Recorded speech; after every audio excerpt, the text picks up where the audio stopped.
네, 여러분들 안녕하세요. 시사타파의 심층분석. 네, 2024년 첫 방송 조금 늦었습니다. 기다려주시는 분들도 많았는데 오늘 제가 분석한 거를 좀 저는 정치 평론가가 아닙니다, 여러분들. 분석가예요.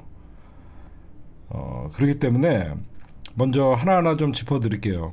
오늘 여러분들 서울대에서 이재명 당대표의 현재 상황 브리핑은 여러분들이 잘 들으셨을 거라고 생각을 합니다. 그래서 제가 뭐 전문적으로 뭐 어떻다 이런 거는 여러분들이 보셨기 때문에 다 알 거라고 생각하고, 일단 열상이라고 했던 언론사들은 좀 혼나야 돼요.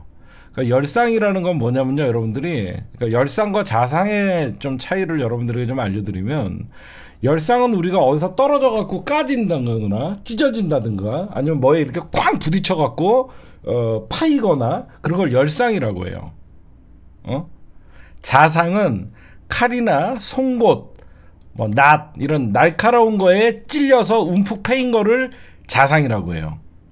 근데 분명히 누가 봐도 칼로 찔렀는데 열상이라고 처음부터 글을 쓴 새끼들은 굉장히 나쁜 놈들이에요. 그쵸? 알면서도 열상이라고 쓴 거예요. 당연히 여러분도 그러고 뭐 1.4cm의 뭐 자상이 뭐 열상이 있다 이렇게 쓴 새끼들, 여러분들 칼이 들어갔으면 당연히 칼에 찔렸는데 무슨 구멍이 큽니까? 어? 칼에 찔렸으니까 당연히 여러분들 상처는 작을 수밖에 없는 거예요. 근데 이 자상이 위험한 거는 깊이에요, 깊이. 그쵸? 깊이가 굉장히 중요한 겁니다. 근데 이렇게 열상이라고 처음 쓴 놈들은 정말 나쁜 놈들이에요. 그거를 좀 말씀드리고 싶고, 그 다음에 현재 그 조선일보가 참 나쁜 놈들이에요. 제가 오늘 조선일보의 언론 논조나 이런 걸 봤더니 이 이재명 당대표의 정치 테러에 대해서 초점을 맞추지 않고 어떤 짓거리를 하냐면 부산대병원이랑 서울대병원이랑 싸움을 붙이고 있어요. 한마디로 서울대병원은 어떤 중요한 어떤 수술이기 때문에 뭐 요청했다. 그래서 부산대에서 보냈다라고 한 거고, 한마디로 부산지방대 병원은 의료 기술이 서울대 병원보다 좀 낙후돼서 이런 거 갖고 싸움을 붙이고 앉아 있는 거예요. 예, 인간들도 아니죠. 인간들도 아니고 이거를 인터뷰를 하고 앉아 있더라고요. 조선일보는 부산대 병원장의 인터뷰를, 부산대의 어떤 입장에 인터뷰를 하면서 이 사건이 부산대에서 서울대병원으로 온 걸 뭔 상관이에요? 웃긴 놈들이죠. 그 다음에 그 어쨌든 아주 여러분들이 아마 브리핑을 통해서 보셨듯이 동맥은 심장과 연결되어 있기 때문에 여러분들에게 솔직하게 제가 말씀드릴게요. 저는 이재명 당대표 그 테러 당하는 영상을 보면서 솔직히 깜짝 놀랐죠. 근데 안도했었어요. 왜 안도했냐면요, 동맥이 찔리면요 피가 솟구쳐요. 제가 그나마 안도의 그 시각을 본 게, 여러분들이 영화 같은 데 보면요, 이 목은 급소예요. 목은 급소인데 목 같은데 제대로 찔리면요 피가 솟구쳐요 밖으로.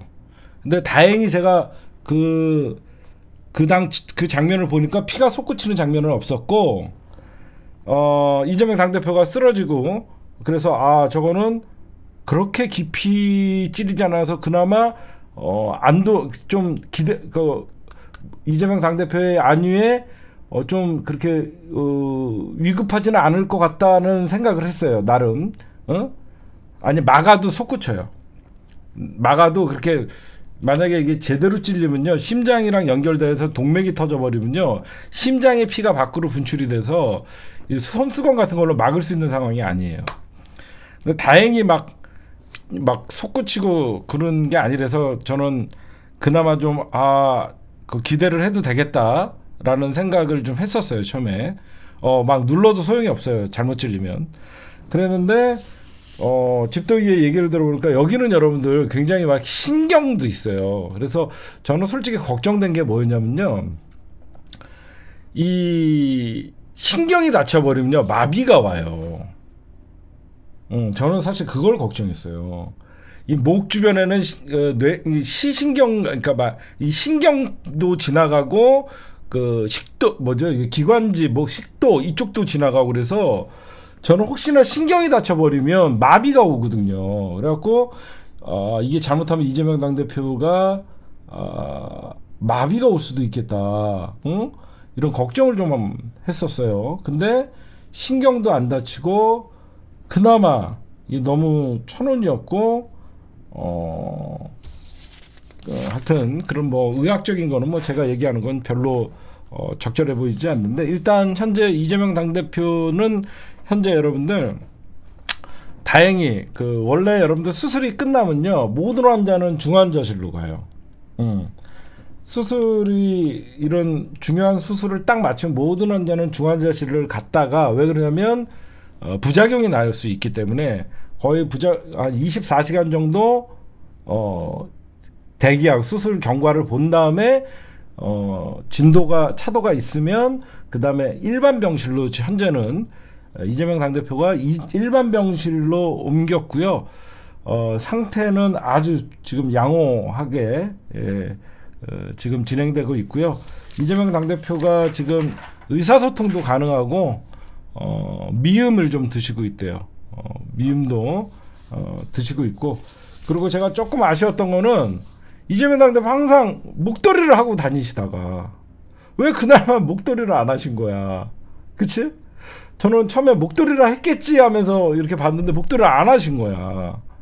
겨울에 원래 이렇게 파란 목도리하고 다니셨는데 그날따라 목도리를 안 하신 거야. 그래갖고 지금 미움도 드시는 상태고, 미움도 드시는 상태고 의사소통도 하시고, 근데 지금 뭐 이렇게 다 정신도 말짱하시고 지금 몇몇만 의사소통을 했고 면회나 이런 거는 일절 받지 않고 있다라고 여러분들 말씀드리고, 그 다음에 이 테러범 김씨 이 테러범이 과거 여러분들 오늘 한겨레 보도에 보니까 태극기 부대였대요. 과거 태극기 부대에서 활동을 하고 지금 저희 한겨레 한겨레 기사를 보니까 태극기 부대에서 집회에 참여했던 그런 자고, 그 다음에 그 이후에 민주당에 가입한 거는 한 10개월 정도 됐다라고 하더라고요. 그러면서 6월 달부터 이재명 당대표를 따라다녔다. 여러분들 아마 현장에 있던 유튜버 분들, 저는 그 사람 얼굴을 어디서 좀 본 것 같아요. 아마 자기 영상 찍은 거 있으면 다시 한번 싹 돌려보세요. 그 사람 어딘가 있을 거예요. 어딘가 있을 거예요. 이거 굉장히 여러분들, 저는 아주 치밀한 계획이고 오래된 계획이라고 생각하는 게 변명문 8쪽에 있다라고 생각해요. 변명문 8쪽을 보면 저 사람이 그 모든 해답은 변명문 8쪽에 있다라고 저는 생각을 하고, 저는 윤석열 씨가 지금 뭐 나무젓가락에 찔리고 그 다음에 물감 피다라고 떠드는 뭐 미스테리라고 하면서 뭐 가세연이나 이봉규 TV 이런 자들, 민주당이 방심위에다가 지금 얘기를 했지만 저는 윤석열 씨가 한마디 해야 된다고 생각해요. 윤석열 씨가 뭐라 그랬죠? 여러분들 이거 한번 보세요. 가짜뉴스 확산 방지 못하면 자유민주주의 위협이라고 얘기했거든요. 이자가 얘기한 거예요. 가짜뉴스 확산 방지 못하면 자유민주주의 위협이라고 했는데, 과연 저렇게 나무젓가락으로 찔렸니 가짜 피니 하는 인간들, 윤석열 씨 저거 어떻게 할 거예요? 응? 윤석열 씨 저거 어떻게 할 거예요? 이 사람들은 뭔가 이상해요. 어떻게 하나같이 나무젓가락, 가짜피, 누군가가 지령을 한 것 같이 세팅이 딱 돼 있어요. 그대로 전파합니다. 그렇죠? 이게 서울대 병원에서 브리핑을 했는데도 모든 커뮤니티의 댓글이나 사이트를 보면요, 누가 지령이라도 한 듯이 미리 세팅이 돼 있어요. 나무젓가락이다, 가짜 피다. 우연일까요? 아주 조직적으로 미리 세팅이 돼 있어요. 응?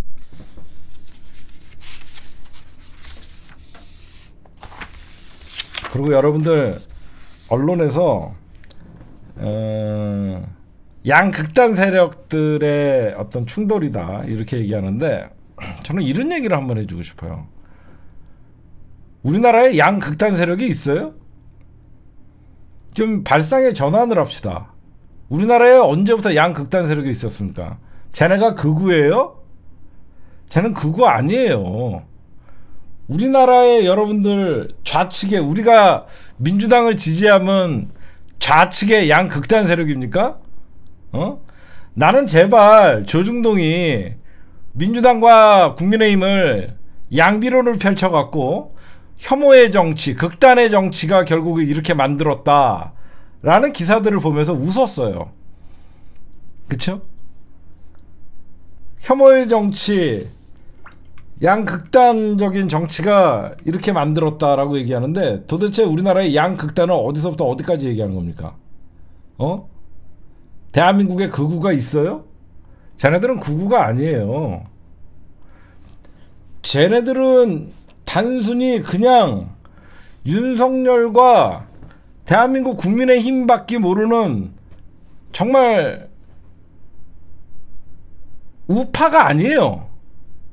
응? 이게 무슨 양극단입니까? 민주당을 지지하고 이재명을 지지하면 우리가 좌측에 있어요? 우리같이 가장 합리적인 보수가 어디 있습니까? 그냥 윤석열이 같은 이념 갈라치게 하는 정치권들의 세뇌당한, 자기네들은 우파라고 생각하고 그게 애국이라고 생각하는 매국노의 앞잡이들 뿐이에요. 제 말 틀려요? 이런 윤석열이나 박정희, 전두환으로 이어지는 대한민국의 갈등에 이용당하는 불쌍한 국민들일 뿐이에요. 아니에요. 저는 불쌍한 국민들이라고 생각해요. 이런 잘못된 정치 이념 이익 집단들에게 무지한 국민들이 이용당해서 자기네들이 하는 짓이 그게 애국이라고 생각하는 아주 불쌍한 대한민국의 정치 세력들에게 이용당하는 사람들이라고 생각해요. 윤석열이가 여러분들 국민들을 뭐라고 했습니까? 뭐? 공산주의 전체, 뭐라 그랬죠? 전체 세력? 전체, 이런 말들을 대통령이 하니까, 대통령이 이념적인 발언을 계속 쏟아내는데, 어떤 국민들이, 어떤 국민들이 윤석열의 말에 동의하는 사람들은 그 반대의 사람들을 어떻게 적으로 상대하지 않겠어요. 공산주의 전체 세력? 난 참 그 얘기를 듣고, 대한민국 국민들을 어떻게 공산주의 전체 세력이라고 얘기합니까? 지가 특수부 검사고, 지가 검사 출신이면 지가 잡아들여야지. 그런 사람들을 왜 냅둬요, 그러면? 윤석열이라는 작자가 대한민국 국민들을 이렇게 극단적으로 이념에 가두어 버리니까 얼마나 사람들이 헛갈립니까? 저는 이런 걸 보면서 깜짝 놀랐어요. 그 다음에 이런 얘기들을 좀 해드리고 싶어요.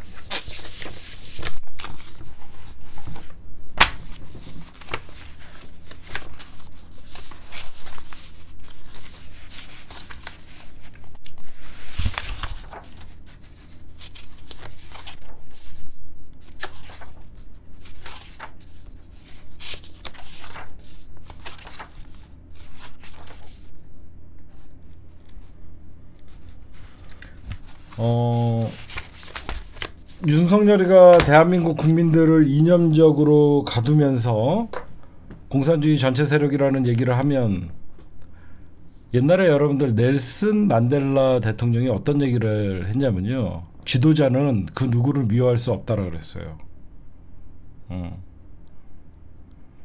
지도자는 그 누구도 미워해서는 안 된다고 했어요. 근데 대한민국 대통령이라는 작자가 자기를 반대하는 사람을 공산주의 전체 세력으로 몰아세우는 자체가 잘못된 거예요.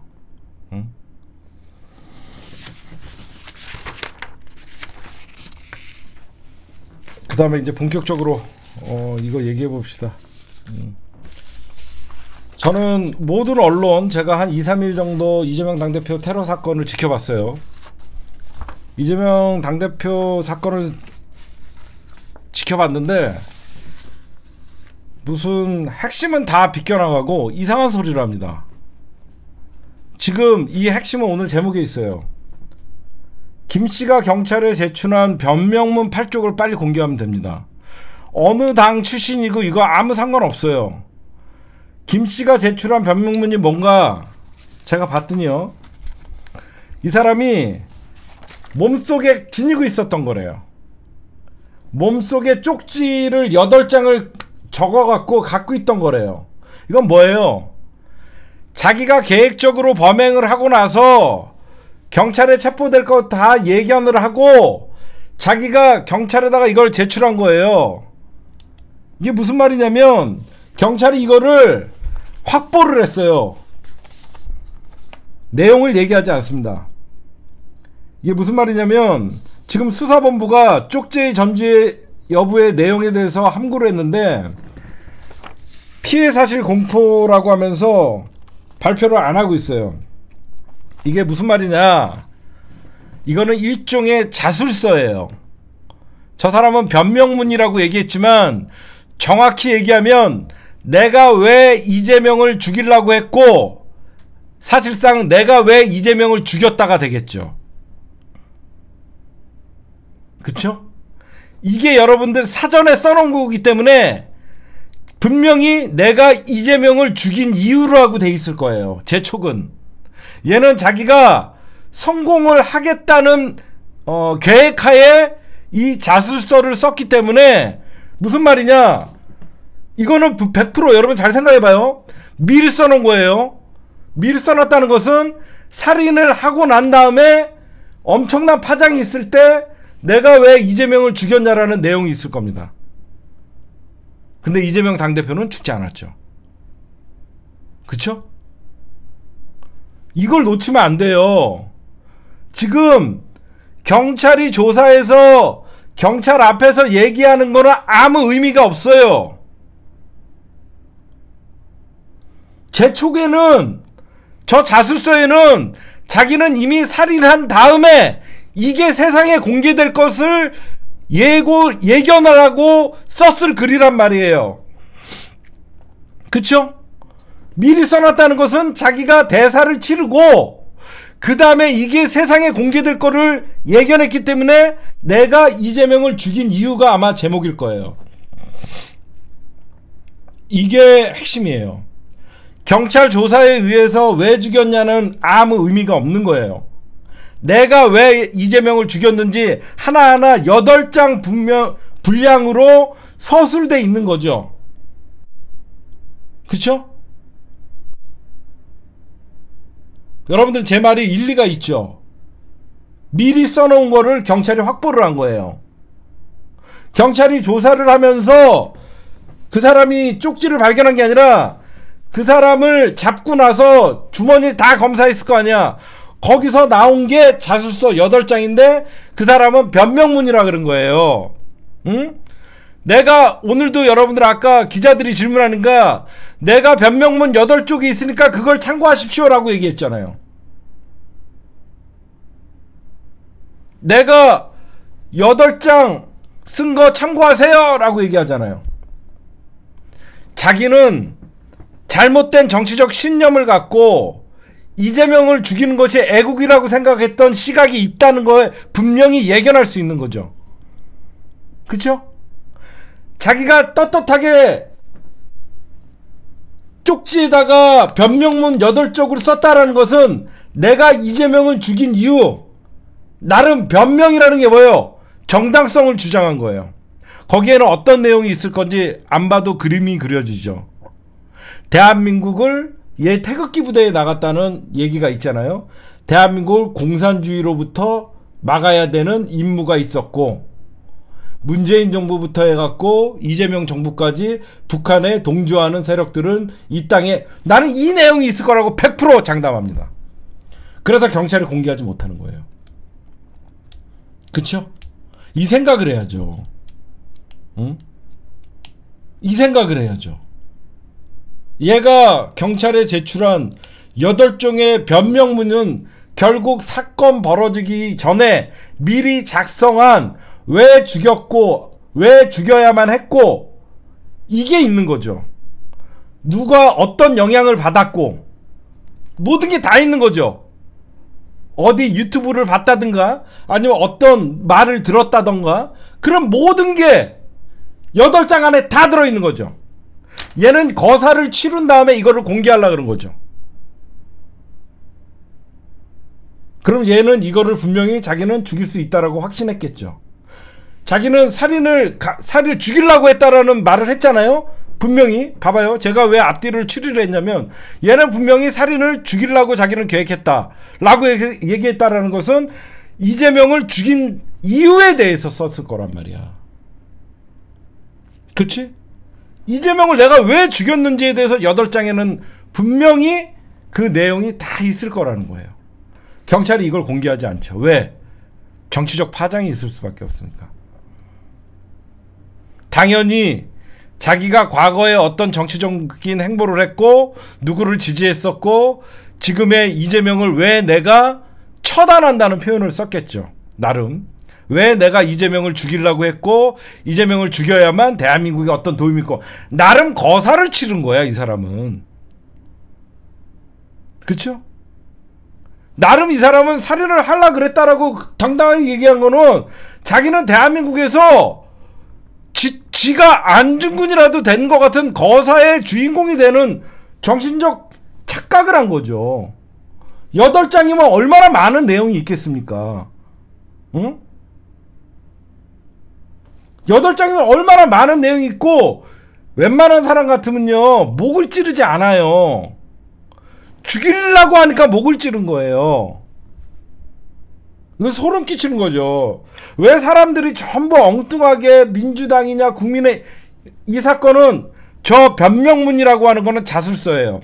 내가 거사를 치르기 전에 미리 작성해 놓은 8장이 이 사건의 핵심이에요. 그래서 경찰이 말도 안 되는 피의사실 공표라는 거는요 경찰이 수사 과정에서 드러나는 그 사실이 피의사실 공표지 저거는 얘가 미리 작성해 놓은 거기 때문에 피의사실 공표가 아니에요. 그쵸?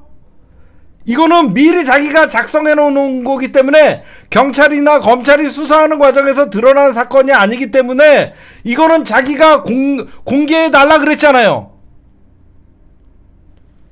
기자들한테 거기를 참조하시면 된다고 얘기했잖아요. 이거는 피해사실 공표가 아니라서 공개를 해야 되는 거예요. 응? 보세요. 평소 경찰이 관행에 따르면 이런 공개 안 합니까? 이 내용 안에 정치적인 엄청난 파장이 있으니까 공개 안 하는 거예요. 그렇지 않아요? 정치적인 파장이 엄청나니까 경찰이 공개를 안 하는 거예요. 응? 그래 놓고 가다 놓으면 끝이잖아요. 이거 어떻게 하면 되냐? 민주당이 이 사건을, 저도 민주당 의원님들한테 얘기할 거지만 이 사건의 핵심은 변명문 8쪽만 공개하면 끝나요. 여러분들 제 방송을 안 듣는 분들도 제 말 일리가 있죠. 사전에 작성한 변명문 8쪽은 배후가 나올 수도 있는 거고 왜 죽이려고 그랬고 무슨 영향을 받았고 이재명을 죽임으로써 자기가 얻게 되는 그리고 대한민국에 어떤 영향이 올 건지까지 다 있다는 거예요. 그래서 자기는 변명문이라고 한 거예요. 왜 무슨 변명이야? 살인을 왜 했냐는 변명문인 거죠. 저 글 변명문 맨 첫 대목은 제가 유추하기로 내가 이재명을 죽인 이유가 아마 제목일 겁니다. 쟤는 저게 성공할 거라고 생각했죠. 그쵸? 여러분들 잘 보세요. 민주당이 그러면 지금부터 뭘 해야 되냐? 경찰에 이 사건의 변명문 자필 자술서예요. 말은 저 사람이 변명문이라고 했지만 미리 써놓은 자술서입니다. 이 자술서를 공개하라고 촉구를 하고, 이 자술서를 공개하지 않으면 나중에 특검을 가겠다라고 엄포를 놔야 돼요. 특검 또는 국정조사를 하겠다고 엄포를 놔야지 경찰이 나중에 이걸 덮었다가 나중에라도 총선 이후에라도 우리 좆된다 라고 생각을 할 수 있기 때문에 경찰이 이거를 덮지 못하는 거예요. 그렇죠? 나중에 특검에서라도 경찰이 누구 지시를 받고 이 자술서를 덮었다. 그래서 자기네끼리 보고서가 이 내용은 정치적 파장이 클 것이다 라는 내용이 보고서가 나중에 왔다 갔다 하면 다 죽는 거예요. 이거는 경찰이 쪽지를 확보를 했는데 내용을 함구하고 있어요. 나중에 이 사건을 덮었다고 하면 다 죽는 걸 알아요. 저쪽도. 그렇죠? 조작은 못하죠. 응? 그래서 이재명 당대표를 습격 당시 남긴 글이 미리 작성한 8장이에요. 착각하면 안 돼요. 이 사건이 경찰에서 쓴 8장이 아니라 미리 작성한 8장을 경찰이 입수를 한 거야. 그러면 이거는 자술서야. 왜 내가 이재명을 죽였다. 분명히 죽인 걸로 돼 있을 거라고. 응? 내가 이재명을 죽인 이유. 첫째, 대한민국을 공산주의에 빠뜨리려. 이건 어디까지나 제 예상이에요. 막 문재인 정부부터 대한민국을 공산화시킨 막 별난의 내용이 다 있을 거라고. 그렇죠? 윤석열 정부를 방해하는 또는 어떤 무슨 내용이 들어있는지 몰라서 경찰이 지금 이 파장 때문에 공개하지 못하는 거죠. 이거 공개해야 됩니다. 이거 공개하면 이 사건의 전말이 다 드러나요. 지금 국민의힘 당적이냐 민주당 당적이냐 이게 중요한 게 아니에요. 결국은 내가 이재명을 죽인 이유가 들어있는 거예요. 그러면 거기에 자기가 어디에서 영향을 받았고 어떤 의도를 했고 배우가 누군지 그 이후에 왜 자기가 이 살인을 정당화시킬 그게 다 들어있는 겁니다. 이거 공개를 빨리 해야 돼요. 지금 경찰이 압수 목록에 이게 있어요. 경찰이 이자를 체포하는 과정에서 이 압수품 중에 있는데 이걸 얘기하지 않아요. 쓸데없이 칼을 온라인 쇼핑몰에서 구입했다. 이 사건은 그런 거랑 주거지와 사무실, 주거지 사무실 컴퓨터에도 분명히 이런 자술서나 이런 쓴 흔적들이 나올 거라고요. 엉뚱한 걸 수사하면 안 됩니다. 언론은 엉뚱한 소리 하고 있죠. 반성문 대신 8쪽 변명문을 제출했다. 얘는요 자기가 의거를 했다라고 생각하는 사람이에요. 그쵸? 얘는 자기가 의거를 했다고 생각하기 때문에 반성문이 아닌 변명문이라 그러면서 기자들한테 그거를 경찰에 제출한 겁니다. 지가 제출한 거예요.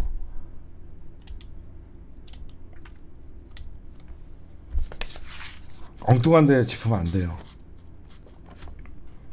우리는 여기에 화력을 집중하면 돼요. 알겠죠? 우리는 모든 김씨의 변명문 8쪽을 공개하라. 이게 핵심입니다. 이 사건을.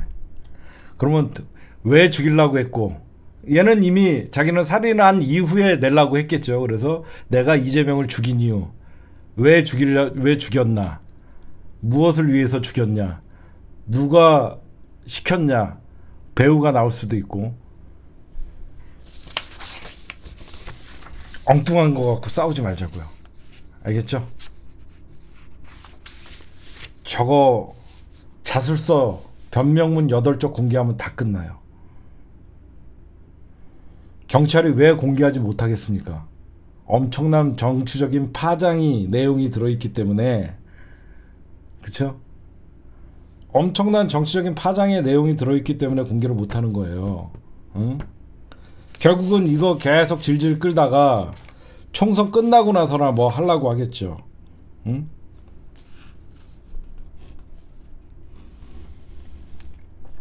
더욱더 여러분들 웃긴 거 얘기해 줄까요? 기자들이 질문을 했어요. 경찰이 정치적 파장을 우려해 수사 내용을 함구한다는 일부의 지적. 아니, 경찰이 수사 내용을 정확히 브리핑을 해주면 되지.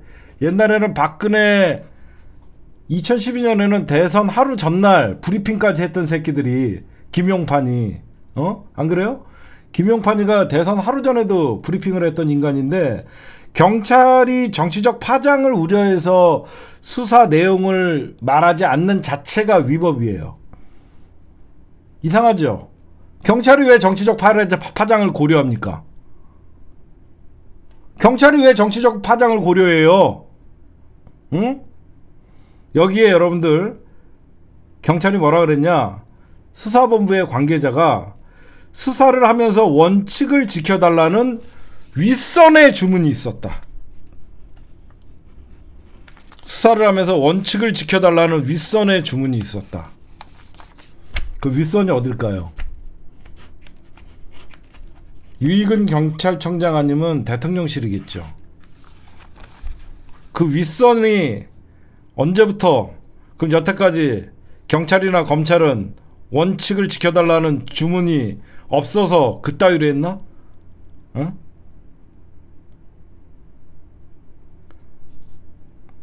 이건 여러분들 엄청난 정치적 파장이 있는 거예요. 그 8장 안에는. 응? 이번 총선이 뒤집어질 수도 있는 내용이 들어있는 거예요. 응? 여러분들, 제가 지금 오버하는 거예요? 아니에요. 쟤는 저 8쪽을 이재명 당대표 테러 하기 전에 이미 써놓은 거예요. 이미 써놨다는 건 뭐예요? 거사를 치루를 해 공개하려고 그런 거예요. 그 제목은 안 봐도 내가 이재명을 죽인 이유예요. 그 이후에는 말도 안 되는 정치적 판단과 말도 안 되는 신념이 있을 거라고요. 그래서 공개 못하는 겁니다. 이미 내가 이거를 테러를 하면 당연히 잡힐 거 예고를 하고 8장을 쓴 거예요. 만약에 극우의, 만약 쟤네가 태극기 부대의 영향이나 그런 말도 안 되는 공산주의 얘기를 하면 윤석열과 똑같은 공산 전체주의 세력을 수장 이재명을 내가 처단했다 라고 하면 끝나는 겁니다, 이거. 응? 그래서 공개를 못하는 거죠. 응? 자술서 공개하라고 해야 돼요. 딴 거 없어요. 응? 경찰이 왜 저거를 공개하지 않습니까? 어떤 윗선이 수사의 원칙을 지켜달라는 주문이 있었습니까? 응?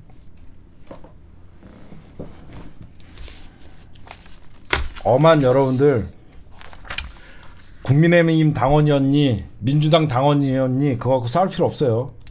핵심은 이거예요. 알겠죠? 8쪽 자술서예요. 자술서. 자기가 변명이라고 얘기하지만 스스로 썼기 때문에 저게 자술서예요. 8쪽 자술서를 공개하는 순간 이 사건은 모두가 만천하에 다 드러나는 겁니다.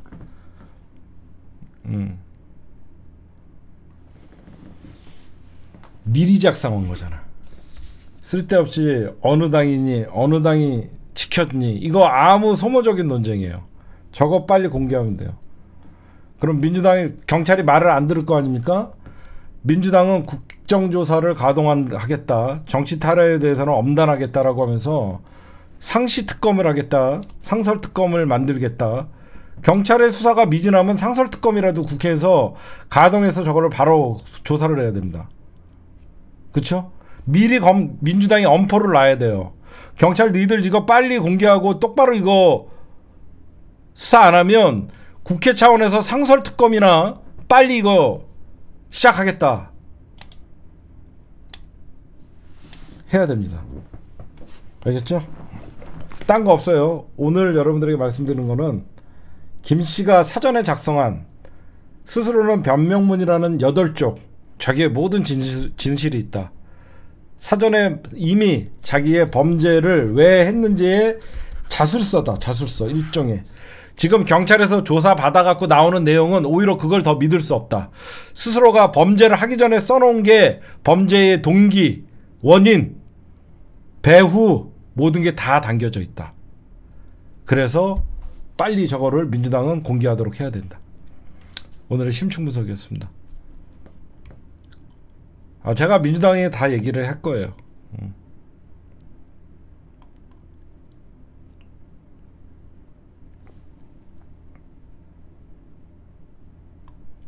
네, 여러분들 두 번째 윤석열 김건희 특검에 이제 국회에서 이제 대통령실로 보냈어요. 정부로. 28일 날 통과됐지만 국회에서 이제 여러 가지 서류를 꾸며갖고 그러니까 정부로 보내면 정부가 국무회의에서 받아들인든지 아니면 거부권 행사하는 건데, 어제 무슨 해프닝이 있었냐면 계속 여러분들 28일 날 통과된 다음에 윤석열 정부에서 김진표 의장한테 계속 압박을 했대요. 내일이라도 당장 보내라. 내일이라도 당장 보내라. 막 난리를 쳤나 봐요. 근데 김진표 의장이 이거는 국회에서 사무처도 거쳐야 되고 여러 가지 보완을 해서 보내야 돼서 그냥 새해에 보내야지. 정부가 압박을 한다 그래서 김진표 의장이 빨리 보낼 필요가 없잖아요. 그래서 김진표 의장이 새해에는 보내야 되겠다라고 생각을 해서 오늘이 여러분들 알다시피 그러니까 지금 12시간 넘어서 그래서 3일이었잖아요. 근데 김진표 의장 오늘이 4일이잖아요. 근데 어제 넘어올 줄 알았나 봐요. 그러니까 2일날 송부를 하면서 3일 그러니까 오전에 받으면 그러니까 3일날 정도 보내면 3일날 받으면 바로 결제 거부권 행사하려고. 근데 오늘 보냈어요. 그게 어떻게 된 거냐면 원래는 뭐 금요일날 보내는 게 관행이라고 얘기하는데 윤석열 정부는 3일날 보낼 걸로 예상을 하고 국무회의가 여러분들 알다시피 오전에 열리잖아요. 근데 오전에 열리는데 국무회의를 오후로 연기를 했었대요. 근데 김진표 의장이 안 보낸 거예요. 그러니까 오로지 대통령실에서는 김건희 특검법이 날라오면 거부권 행사하려고 국무회의마저도 오후로 연기를 했는데 어제 보내지 않고 오늘을 보낸 거죠. 그러니까 내일 5일날 당장 이제 거부권을 행사하겠죠. 그렇죠? 거부권을 행사를 할 겁니다. 응? 근데 제가 여러분들에게 좀 말씀드리고 싶은 게 윤석열이 이런 거부권을 행사를 하면 여러 가지 뭐 헌법에 불일치되는 것도 있고, 제가 작년부터 여러분들에게 말씀드린 게 있어요. 작년부터 뭘 말씀드렸냐면 여러분들 제가 그러니까 올 초부터 작년 초부터 제가 뭐라 그랬어요. 저것들 왜 특검을 거부하지? 그랬던 거 기억나요? 쟤네들 바보 같다고 왜 특검을 저렇게 무조건 뭉개지? 저거 패스트트랙 태우면 12월에 날라오는데? 기억나요? 저 새끼들 이해가 가지 않는다고. 저거 특검 지금 통과시켜갖고 거부권을 행사하든지 해야 되는데 저거 특검 저렇게 뭉개다가 저거 나중에 12월에 저거 날라오면 응? 저들 더 젖될 텐데. 내가 그런 얘기를 많이 했거든요.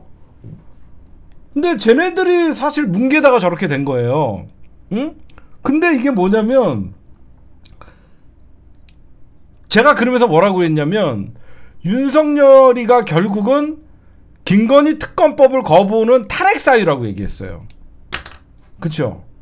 제가 윤석열이가 김건희 특검법을 거부하는 자체가 내년 총선이 끝나면 그게 탄핵 사유가 될 거라 그랬어요. 이거 탄핵 사유예요. 법이라는 게 여러분들 알다시피 윤석열이가 김건희 특검법을 거부하는 순간 이게 뭐냐면요, 권력이 사유화가 되는 거예요. 자기 가정이잖아. 자기 진짜 그 역대 어떤 대통령들도, 노무현 대통령도 자기 형님 사건, 이명박에도 자기 형님, 절대 가족 사건을 거부권 행사하지 않았어요. 그건 이유가 있는 거예요. 자기의 직계 존속들의 이런 그 특검법에 대해서 거부권 행사하면 이게 결국은 탄핵 사유가 될 수밖에 없기 때문에 이런 걸 거부권 행사하지 않은 거거든요. 응? 지금 여기저기서 이제 제가 작년에 많이 얘기했던 윤석열 저거 탄핵 사유가 된다. 요즘 많이 얘기가 나와서 다행인데 결국 이제 권력을 사유화 시킨 게 돼버리는 거고, 응? 결국은 김건희만 막는 게, 그 방탄에만 몰두하는 게 결국은 국무회의 시간까지 연장했던 게 윤석열이고, 윤석열 입에서 더 이상 여러분들 법치라는 얘기를 할 수 없겠죠.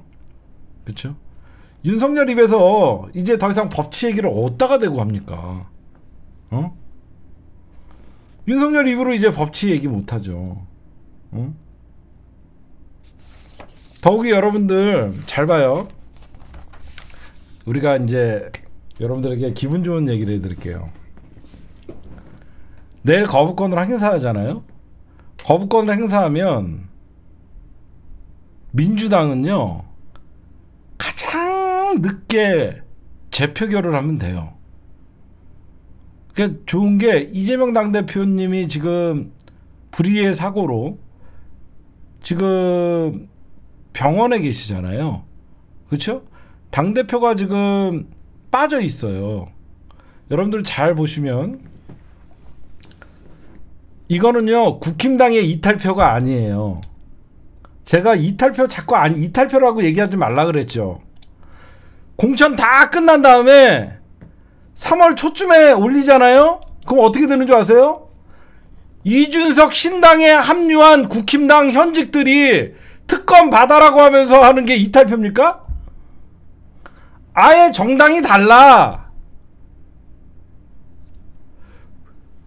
국힘당에서 마음에 안 드는 애들은 스스로가 불출석도 할 수 있고, 이준석 신당에 참여한 사람들이, 아니 공천 다 끝난 다음에 공천 못 받았어. 지금 대놓고 영남 40석 정도 물갈이 한다고 하면 영남에서 뺐지 40명은 뺏길 거란 말이야.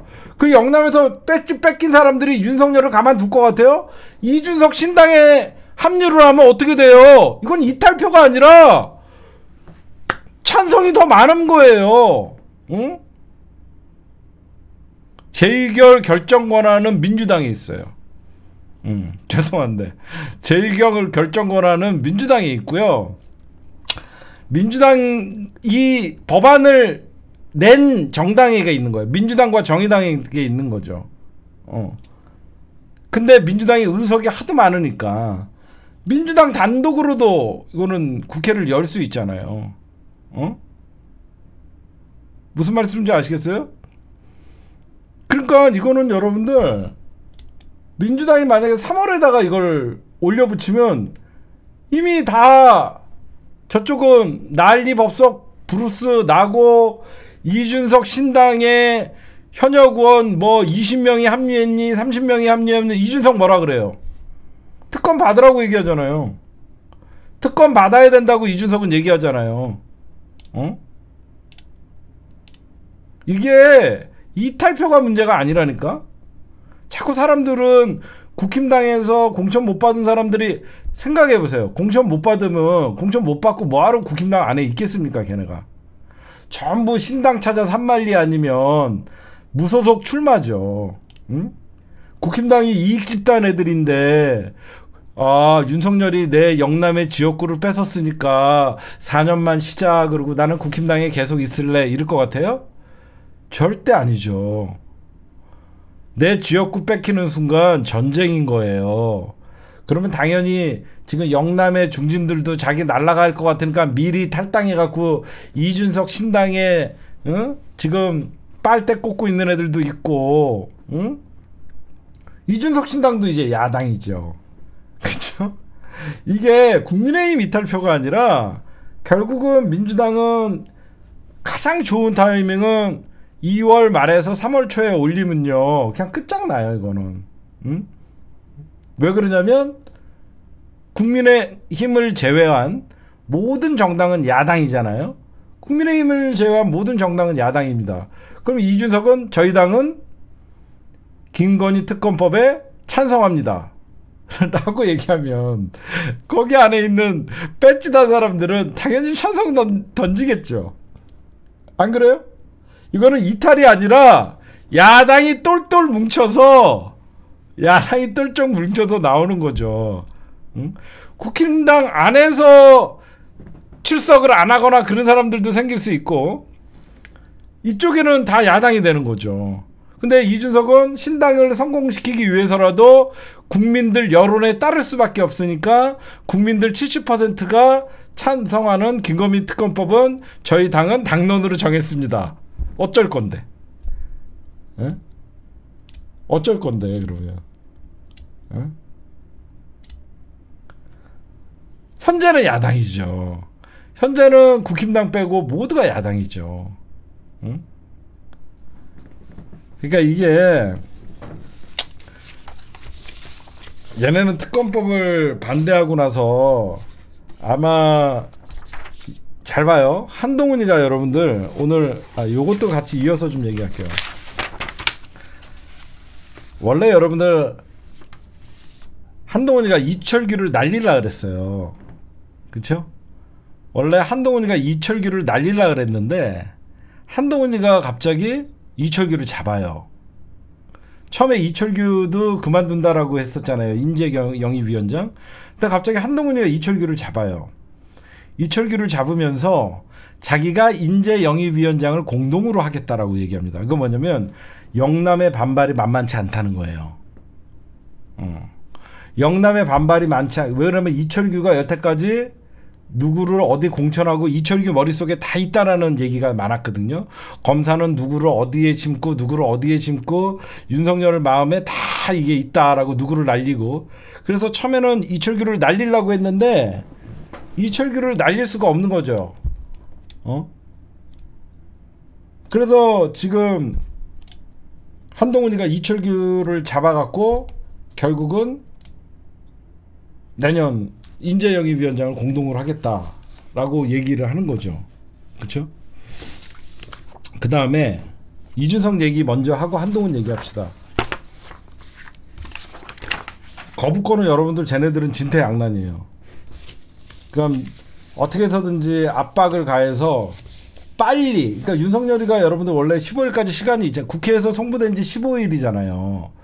원래 만약에 이제 12시가 넘었으니까 5일날 행정부로 넘어가면 15일이라는 시간이 있으면 19일까지는 윤석열에게 시간이 있는데 내일 정광석과 같이 내가 예상했죠. 하루라도 빨리 총선 전에 거부권을 행사하려고 들 것이다. 근데 틀렸다. 거부권을 행사해봐야 또다시 민주당이 15일 이내에 재의결을 해야 된다는 기준이 없다라고 얘기했었잖아요.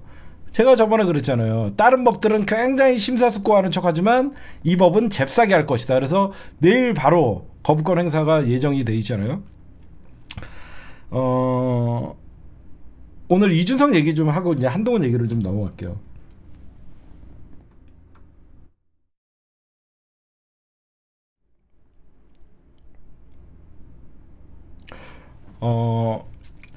이준석 신당이 오늘 온라인으로 뭐 25,000명이 모였다. 뭐 정당을 만들라 그러면 5,000명 이상이 돼야 됩니다, 여러분들. 그래야지 5개 지역에 1,000명씩 당원 명부를 만들어 갖고 선관위에 등록을 해서 시도당을 창당을 하기 위해 최소 인원이 5,000명인 거예요. 최소 인원이. 그래서 그 인원은 5,000명이지만 각 지역별로 1,000명 이상이 있어야지 5개의 시도당이 만들어져서 정당이 만들어지는 거예요. 그래서 이준석이 사실상 하루 만에 당원 뭐 2만 명에서 2만 5천 명이 가입함으로써 이제 정당을 만드는 데는 이상이 없다. 이렇게 얘기를 한 겁니다. 근데 여러분들 모르겠어요. 이준석 신당이 성공하려 그러면, 그러니까 이준석이도 제가 보면 신당은 총선 때는 성공할지 모르지만 총선이 끝나고 대부분 다 망가지거든요.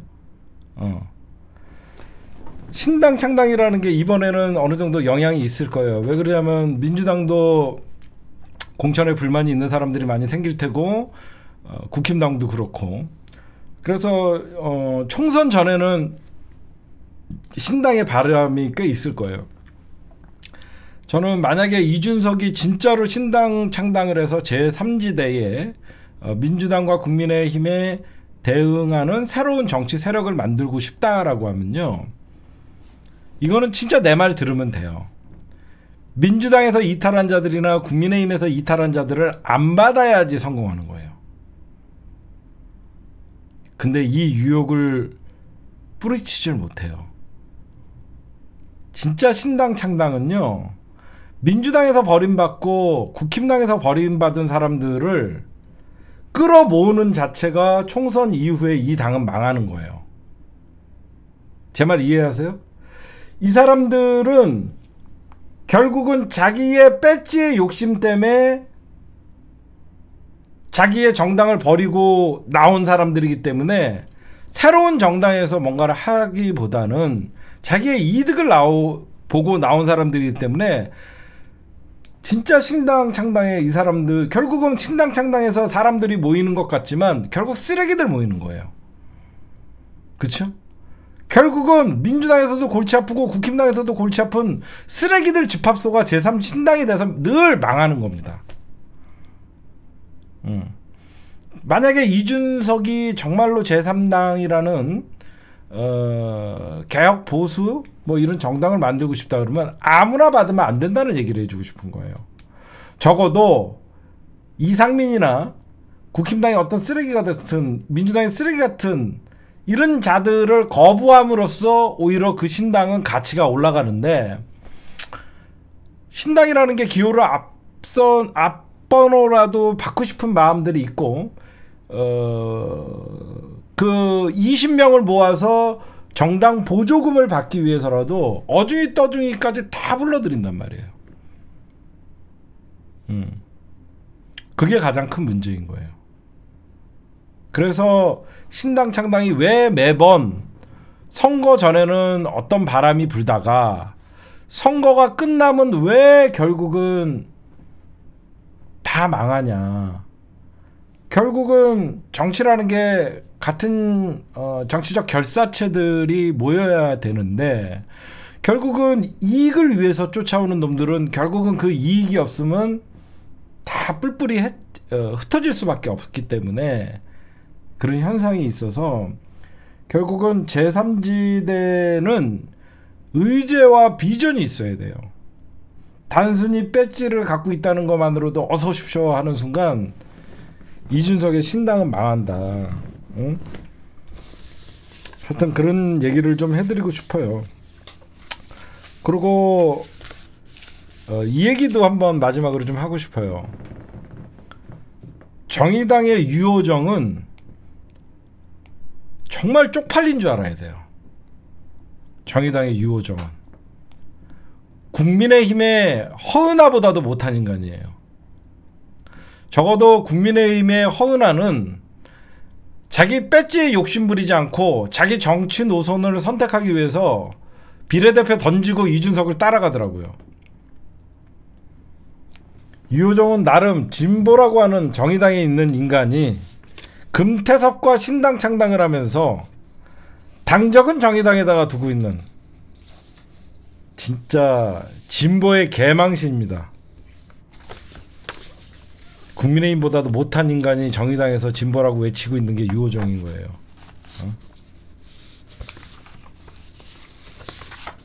그래서 이준석이가 20일 날 창당대회를 하는데, 제가 분명히 얘기하지만 이준석의 신당을 응원하지 마세요. 이준석은 고향이 국민의힘입니다.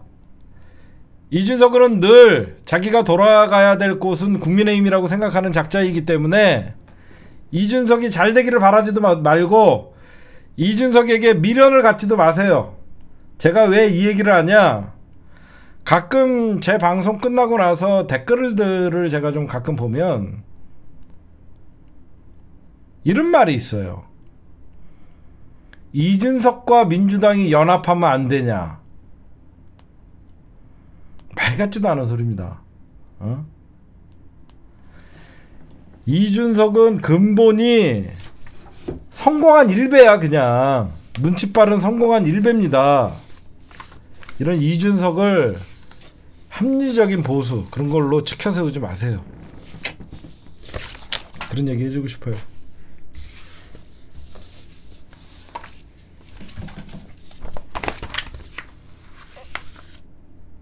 네, 오늘 1부는 여기까지. 네, 조선일보의 눈물나는 한동훈 구하기, 거기에다가 윤정윤 한적한이라는 제가 표현을 썼죠. 어떤 일이 있냐면요, 조선일보의 편집국장이 국힘당의 여의도 연구원으로 직행을 했어요. 아주 이례적이죠. 조선일보 안에서도 당황을 했다고 합니다. 조선일보의 편집국장이 갑자기 여의도 연구원장으로 갔다는 거예요. 이건 총선을 지휘하겠다는 거예요. 무슨 말씀인지 아시겠어요? 총선을 여론조사를 하고 지휘를 하겠다는 거예요. 여의도 연구원장으로 간 거예요. 이게 여러분들, 이게 언론이 지금 더 나아가서 호준석이라고 전 YTN 앵커 비대위 대변인, 호준석 누군지 아시죠 여러분들? 안경 쓰고 YTN 앵커, 여러분들 기억 안 나세요? 안경 쓰고 뭐 YTN 호준석, 여러분들 이 사람입니다. 한동훈 대변인, 이 사람이 호준석이에요. 기억나시죠? 이 사람. 이 사람 YTN에서 많이 봤죠? 정당 국민의힘으로 이미 들어갔어요. 이자예요, 이자. 이게 여러분들, 이 사람이 진짜 YTN 앵커가 비대위 내션으로, 내가 지금, 야, 진짜 이게 말이나 됩니까 이게? 언론 윤리 얘기하고 지랄을 하던 새끼들이 조선일보 편집국장은 국힘당 여의도 연구원장으로 가고, 근데 이게 법무부, 그러니까 검사를 하던 새끼들이 국힘당에 직행을 해서 내년 총선 나온다는 말들이 도는데, 진짜 이 검언유착, 이거 진짜 검언유착이 이럴 수도 없어요. 검사들은, 공무원이 총선 나온다 그러면서 현직 부장검사가 선거운동하고, 이런 개판인 나라가 어디 있습니까? 진짜 지금 조선일보 편집국장 홍여림 기자 국힘 여의도 연구원장의 직행, 진짜 이런 짓거리를 지금 하고 있는데, 왜 그러냐면, 여러분들 한동훈 등판하니까 내심 걱정되시는 분들 있죠. 지금 제가 거의 한 며칠 동안 방송을 안 해갖고 기사를 뽑았어요. 온통 한동훈밖에 없어요. 온통 한동훈밖에 없어요. 근데 저는 당연한 일이에요. 왜 그러면 언론이 그만큼 급했고, 조선일보가 그만큼 다급했고, 한동훈이의 등판은 2월달이 가장 여러분들 적합한 시기였어요. 왜 그러냐면 지금 벌써 1월 초부터 한동훈이가 도배를 하잖아요. 이게 언제까지 갈 것 같아요? 언제까지 못 가요. 한 달이 빠름으로써 한동훈의 효과는 한 달, 그러니까 총선까지 이어지기가 힘든 거예요. 매일 한동훈 기사만 써봐요. 사람들이 뭐라고 생각하겠습니까? 한동훈이가 맨날 어디 갔다 그거만 쓰지만 이제는 어떤 일이 발생하냐면 공천 잡음이 나올 수밖에 없는 것이고 한동훈의 실책이 나올 수밖에 없는 거예요. 그쵸? 생각해보세요. 한동훈이가 2월 말 정도에나 국힘당 공천을 딴 사람이 손에 피 묻히고, 내가 가장 두려워했던 시나리오는 공천 작업을 김기현이가 하고 김기현이가 윤석열 말 들어갔고 공천 작업을 김기현이가 하고, 한동훈이가 김기현이가 물러나면서 비대위원장이나 2월 중순 정도에 등판해갖고 거의 신드롬을 일으키고 막 한 달 동안 누비면 그게 총선까지 가는 거거든요. 2월 말 정도에 등판하면 거의 공천 작업 끝날 때 불협화음 없이 한동훈은 손에 피 묻히지 않고 등판해서 이미지 메이킹 하면서 선거운동하러 다니고 한 달 동안 하면 언론이 쓰기 좋거든요. 근데 이게 너무 빨리 나온 거예요. 너무 빨리 나오는 바람에 한동훈이는 앞으로 1월 달에는 계속 아무리 조중동과 언론에 빨아줘도요, 2월 달에는 그렇게 못해요. 정치부는 그래요. 정치부는 그래요. 이게 검찰 출입기자들 같으면 계속 빨아줄 수는 있겠죠. 너무 빨라. 생각해봐요. 응? 그러면서 여러분들 오늘 한동훈이가 사실 엄청난 실수를 했는데 언론이 그거에 대해서 사실 짚지를 않아요. 한동훈이가 어떤 실수를 했는지 여러분들에게 좀 짚어드리면요, 벌써부터 여기저기 다니면서 말실수 엄청 많이 해요. 한동훈이가 이런 얘기를 해요. 한동훈이가 여러분들 지금 안 하고 있는 게 있습니다. 뭘 안 하고 있냐면 공천관리위원장을 임명을 하지 않아요. 공관위원장을 임명을 할 수가 없는 겁니다. 공관위원장을 누굴 임명하냐에 따라서 당내 반발이 있을 수밖에 없고, 결국은 이 공관위원장을 임명하지 못하는 이유도 바로 김건희 특검 때문에 그런 거예요. 응? 공관위원장이 누가 되냐에 따라서 공천 방향이 어느 정도 윤곽이 드러난단 말이에요. 근데 공관위원장도 지금 인선도 못하고, 왜 그러면 공관위원장 딱 되는 순간 우리 죽었다가 나오는 거고, 여기저기서 반기를 드는 사람들이 나온단 말이에요. 그래서 지금 공관위원장을 임명을 하지 못하는 아킬레스가 하나 있고, 지금 결국 여러분들은 한동훈이가 여기저기 다니면서 막 하면서 와 하고 이런 목소리 들으면 여러분들도 한동훈이가 나왔고 좀 이번 총선판 어려워지는 거 아니야 이런 생각을 할 수 있지만, 잘 생각해 보세요. 한동훈이가 지금 돌아다녀갖고 하는 짓은요, 지네 지지자들 나와갖고 병풍 세우고 결집하는 효과밖에 없어요. 한동훈이가 지금 중도 확장을 한 게 있어요? 한동훈이가 도이치모터스 특검이라고 막 엉뚱한 소리를 하고, 김건희 특검법을 악법이라고 얘기하고, 전부 기존에 있던 입장을 하나라도 반복한 게 있나요? 한동훈이 그냥 지네들 지지층 결집하는 것밖에 없어요. 중도 확장 개나 갖다 줘가 이미 돼버려갖고 조중동이 똥줄 탄 거예요 지금. 응? 조중동이 똥줄 타갖고, 그래서 지금 여러분들 잘 보시면 한동훈이가 만약에 당 비대위원장이 돼갖고 잘한다 그러면 어떤 사람들이 전면에 나서야 되냐면, 그동안 소외됐던 비윤계 의원들이 전면에서 목소리를 내줘야 돼요. 그쵸? 그럼 뭔가 조화로워 보이잖아요.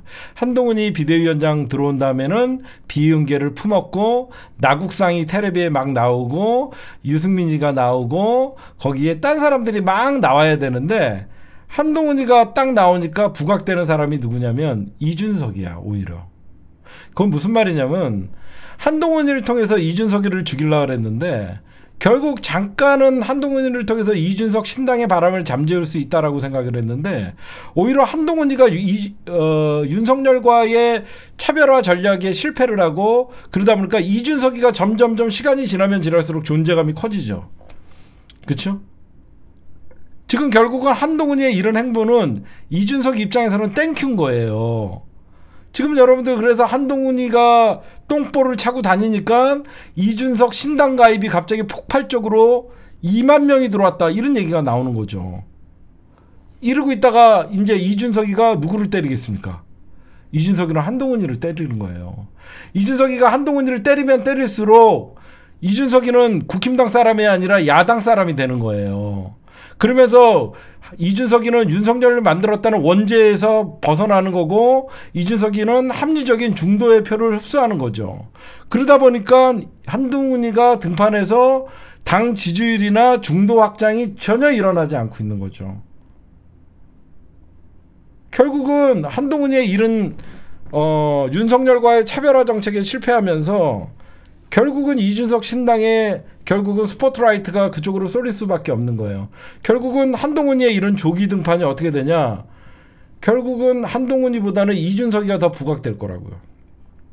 언제? 국힘당 공천 작업이 시작되는 순간 한 명 한 명 이준석 신당으로 이탈을 하면 한동훈이는 점점점 초라해지는 거고 이준석이는 점점점 커지는 거예요.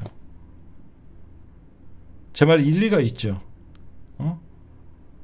한동훈이가 늦게 나왔어야지 이준석 신당을 잠재우는 건데 한동훈이가 조기 등판하는 바람에 처음에는 이준석의 신당 창당에 있어서 굉장히 바람을 저지하는 것 같이 했지만 결국은 한동훈이는 지고 이준석이는 뜰 수밖에 없는 거예요. 시간이 지나면. 왜? 이준석이는 득점할 포인트가 너무 많잖아요. 특검 받아라 플러스 1, 한동훈이나 윤석열이랑 똑같다 플러스 1, 계속 자기가 민주당도 싫고 국힘당도 싫다는 사람들은 전부 이준석이한테 포인트만 쌓이는 거예요. 응? 진짜 한동훈이가 어떻게 하나에 따라서 이준석은 죽을 수도 있었어요. 응? 결국은 한동훈이가 비대위원장 지명이 2주나 지났어요. 그러다 보니까 똑같은 공산 전체주의라고 했던 윤석열과 운동권 청산을 외친 한동훈이가 똑같은 선상에 놓일 수밖에 없는 거죠. 응? 앞으로 보세요. 이준석만 신나게 돼 있어요, 진짜. 그리고 오늘 어떤 실수를 했냐면요. 한동훈이가 이런 얘기를 해요. 정치부 기자들이 질문을 할 거 아닙니까? 김건희 특검 거부권 반대 여론에 대해서 어떻게 생각하십니까? 그거는 제가 언급할 내용이 아닙니다. 아니, 아직도 검사야? 김건희 특검 거부권 반대는 법무부 장관일 때 이 대답은 할 수 있는 거야. 법무부 장관 할 때 정치적인 발언 존나게 하더니 집권 여당의 대표가 김건희 특검 반대 여론에 대해서 물어보니까 내가 언급할 문제가 아니다 그러면 누가 언급할 문제야? 바보야? 그럼 누가 얘기해? 국힘당이 총선 치르는데 특검 반대 여론이 높은데 어떻게 생각하냐 그러니까 내가 언급할 문제가 아니다 그러면 누가 언급할 문제야? 바보지. 아직도 법무부 장관인지 검사인지 아무것도 몰라. 이거는 정치인이 대답을 해줘야 되는 거죠. 그렇잖아요. 지가 비대위원장인데 국민의 특검 여론 반대가 높은데 내년 총선을 치러야 될 비대위원장으로서 그 여론에 안 좋은 거에 대해서 어떻게 생각할까? 그건 제가 얘기할 거예요. 그럼 누가 얘기해? 바보지요. 조선일보는 맨날 어떤 생각할 것 같아요? 저 등신 또. 그리고 또 오늘 또 실수합니다. 오늘 청주에서 이런 발언을 해요. 저희가 내는 정책은 현금입니다. 우리가 권력을 갖고 있습니다. 완전 미친놈 아니에요? 한마디로 우리가 권력을 잡았으니까 우리가 정책을 내거나 공약하면 바로 실행돼 갖고 돈으로 해줄 수 있다. 어? 그러면서 민주당의 약속이나 정책은 어음이다. 아유 참, 지네가 무조건 정책 만들면 실천한 자, 그냥 총선용, 그냥 표심 공략하려고, 국민들을 얼마나 바보라고 생각하면 진짜 총선을 위해서는 나라 곳간이고 뭐고 다 거덜내놓고 총선 이후에 어떻게 하려고? 윤석열이나 한동훈이나 국정 운영은 내팽개치고 오로지 정신 나간 새끼죠. 그래놓고 여러분들 언론에서 지금 한동훈과 허니문 기간이라서 얘기를 안 하는데, 제가 악재가 얼마나 많습니까? 비대위 구성해갖고 처음부터 검증 못해갖고 날라가고 막말 파동 나고, 천하람이는 대놓고 한동훈 효과 없애버리겠다라고 얘기하고, 거기에 이재명 당대표 테러 당해갖고, 여러분들 우리나라 국민들은 저런 게 있어요. 이재명 당대표를 조금 안 좋아했던 사람들도요, 좀 안 좋아했던 사람들도 이재명 당대표 저렇게 생명에 지장가는 큰 사고를 당하면요, 동정표가 있는 거예요. 그렇죠? 누가 봐도 저건 아니지잖아. 이재명 당대표를 싫어하는 태극기 부대나 이런 놈들 빼고는 자기가 중도라고 생각하는 사람들은 야 저건 아니지. 우리나라 국민들 같이 선거에 동정표가 많은 데가 없어요. 응? 지금 사실 이재명 당대표의 이 테러 이 피해가 한동훈이의 어떤 활약이 지금 블랙홀이야. 앞으로도 이재명 당대표 테러는 블랙홀이에요. 당분간은. 그래갖고 얘의 변명 8장, 자술서 8장이 공개되면 또 파장이 있는 거고. 그리고 벌써부터 이준석 신당에 10명 이상의 현직이 문의가 오고 있다라는 얘기가 들어오고, 비대위원장이라는 놈, 비대위원이라는 놈은 노인들 빨리 죽으라고 얘기했다가 날아가고, 이거는 제가 보면 여전히 정부 심판론이, 생각을 해보세요. 정부 심판론이 전국에서 불고 있는데 거기에 야당 대표가 테러까지, 흉기 테러까지 당했으니 이 책임을 누구한테 있다라고 생각했어요? 이거는 민주당 결집 효과뿐만 아니라 이게 자기가 스스로가 중도라고 생각하는 사람들이 국힘당 지지자들을 혐오를 할 수밖에 없어요. 사람들은 국힘당의 소행이 아니라 그래도, 국힘당의 소행이 아니래도 이재명 당대표를 찔렀다는 이유는 이재명 당대표의 반대 급부가 찔른 거거든요. 그렇죠? 아까도 말씀드리지만 이재명 당대표가 천운이 아니라 대한민국 국민들이 천운이에요. 이재명 당대표가 미래의 권력이고 이재명 당대표가 살아계신 것만으로도 대한민국 국민들이 천운을 타고난 거예요. 우리는 단 한 번도 겪지 못한 이재명 당대표의, 이재명 대통령이라는 미래의 권력자를 잃을 뻔한 정말 불행한 국민들이 될 뻔했어요. 아마 여러분들 이번 이재명 당대표 저 칼테러 사건에 여러분들 주변에서 정치적 얘기를 안 했던 사람들한테 물어보세요. 전부 이재명 불쌍하나요? 그래요. 이재명 어떻게 라고 해요. 진짜로 그래요. 주변에서 이재명을 싫어했던 사람들도 이제 저건 아니지. 이재명 어떻게 다들 얘기합니다. 응? 여러분들 이게 굉장히 큰 블랙홀이에요 지금. 결국은 여러분들 조선일보에 눈물 나는 한동훈 구하기가 뭐가 있냐면, 어떻게든지 조선일보가 이준석을 지우려고 해요. 근데 이 정치라는 게 상대방을 때리면 때릴수록 커지거든요. 이건 조선일보가 제일 잘 알아요. 계속 운동권 청산을 내걸었다라고 하면서 한동훈이는 X세대다라고 얘기하면서 지지율이, 그러니까 제가 볼 땐 이거예요. 윤석열은 이미 국민들한테 찍혔어. 윤석열은 국민들한테 찍혀갖고 지지율이 안 나오니까 그냥 윤석열보다 조금 세련된 꼰대 새끼 하나 내보내갖고 총선 이끌라고 했는데 그게 되냐? 대가리는 윤석열이나 한동훈이나 똑같아 생각하는 게.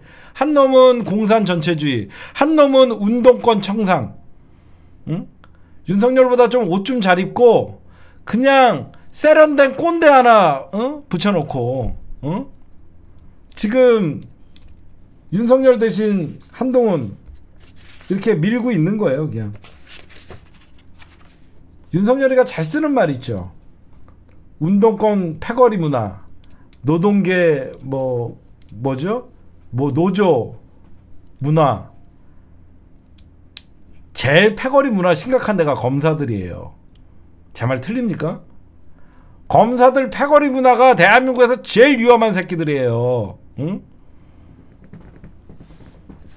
지네가 패거리 카르텔 반드시 타파하겠다 그러더니 니네부터 타파해야 돼. 검사 카르텔. 응? 그러나 우리는 천운을 타고났습니다. 제가 왜 우리 대한민국 국민들이 천운이라고 하냐면 이재명 당대표께서 그래도 무사한 게 다행이지만 윤석열이 변하지 않았다는 거에, 그리고 한동훈이 변하지 않는다는 거에 대해서 대한민국 국민들은 민주당 지지자들은 이렇게 천운이 없어요. 저는 정말 천운이에요. 갑자기 윤석열이 선거 앞두고 바뀌고 한동훈이가 약속 대련이라도 하듯이 윤석열을 막 까고 그랬으면 우리가 얼마나 불행하게 또 속을 뻔했습니까? 응? 변하지 않는 윤석열. 응? 조선일보 눈물 나는 한동훈 구하기. 막 한동훈 효과 현실화, 2030 여성 44%가 총선에 도움이 될 것, 이 지랄 떨고 있어요. 응? 그러면 내가 하나 물어보자. 한동훈 효과가 저렇게 있는데 윤석열 지지율은 왜 허구한 날 30%대냐? 응? 조선일보 니들 쪽팔리지? 응? 한동훈이가 저렇게 효과가 많으면 윤석열 지지율을 올라가야 되는 거 아니니? 왜 한동훈 효과가 저렇게 극대화되고 한동훈이가 막 저렇게 잘한다 그래놓고 윤석열 지지율은 아직도 30%대고 부정평가는 60%가 넘어가고 한동훈이가 김건희 특검의 부정평가는 특검 찬성의 여론은 아직도 그대로 유지하고. 안 되는 건 안 되는 거야. 응? 쌍판댁이 바뀐다고 지지율이 올리냐? 응? 그래서 제가 한동훈이는 2월을 못 넘깁니다. 제가 보면 한동훈이는 그냥 국힘당 공천 파동이 일어나면 여기저기서 탈당한다고 난리 나면 그냥 국힘당 안에서 이대로 안 된다, 조선일보가 손절하고 빨리 김한길 투입해라, 난리 날 겁니다. 제 말이 여러분들 틀리나 한번 보세요. 제가 그냥 정치부서 가는 사람 아니에요. 공천 파동 날 때 난리 나고 그러면 한동훈 갖고 총선 못 치른다 조선일보가 제일 먼저 쓸 거고, 그 다음에 당 파괴 전문가 김한길 나와갖고 이삭죽기 하려고 할 거예요. 너무 빨리 나왔어요. 너무 빨리. 응?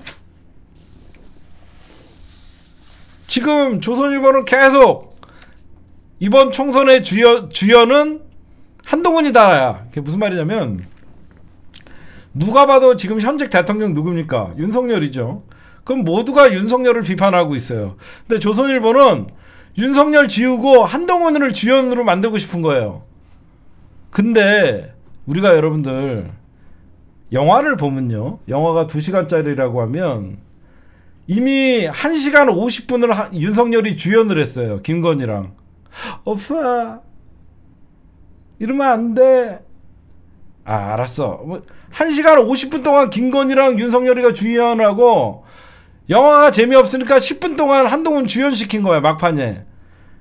그렇다고 갑자기 사람들이 그 영화의 주연이 한동훈이었다라고 생각하냐? 안 그래요? 1시간 50분 동안 2시간짜리 영화 중에서 김건희, 한동훈이가 주연이었어. 근데 영화가 사람들이 지루하다 그러니까 마지막 10분을 한동훈이를 투입했어. 그리고 영화 다 보고 나왔어 사람들이. 그러면 주연이 한동훈이라고 생각하냐고. 지금 그냥 찬조 출연이라고 생각하잖아요. 까메오야 얘는. 근데 조중동은 어떻게 되든지 윤석열 지우고 한동훈 얘기를 주연으로 만들려고 애쓰는 거예요. 그래서 내년 총선의 프레임을 윤석열 심판론이 아닌 이재명 대 한동훈의 구도를 막 만들고 싶어해. 근데 안 돼 그게. 그치? 그게 안 되는 거야. 응?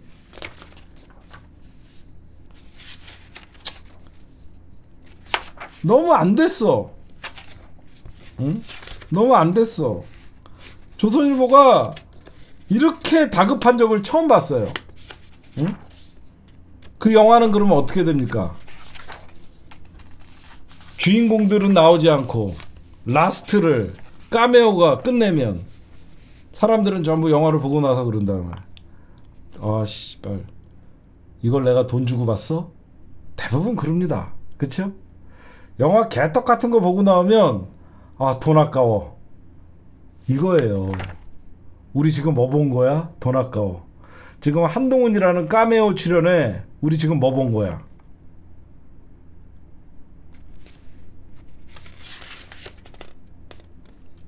지금 조중동이요 울어. 한동훈 제발 최상병한테 가갖고 사과해주고 이태원 참사 가갖고 손 좀 잡아주고 윤석열 특검 좀 까주고 막 빌어. 지금 제가 그걸 하라고 지금 여기 나온 겁니까? 저는 그런 거 못합니다. 조중동이 비는데도 제가 그걸 지금 왜 합니까? 철싹대는 거예요. 어?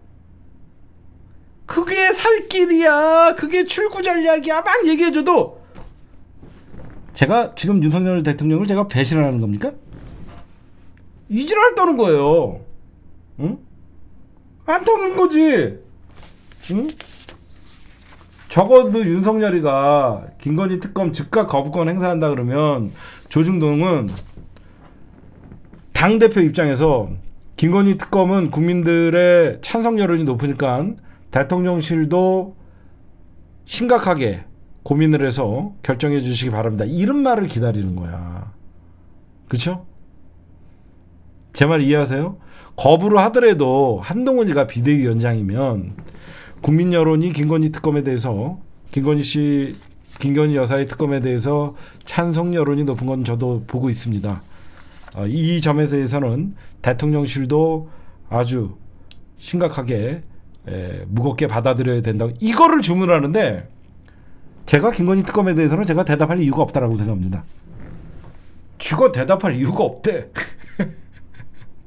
쥐가 대답할 이유가 없다라고 생각하니까 조중동이 저 비용신 으악 이거 그래서 오죽하면 여의도 연구원에 조선일보 편집국장이 투입되고 야 안되겠다 투입. 그러면 여러분들 왜 조선일보 편집국장이 여의도 연구원에 갔는지 아세요? 응? 왜 조선일보 편집국장이 여의도 연구원에 갔냐면요.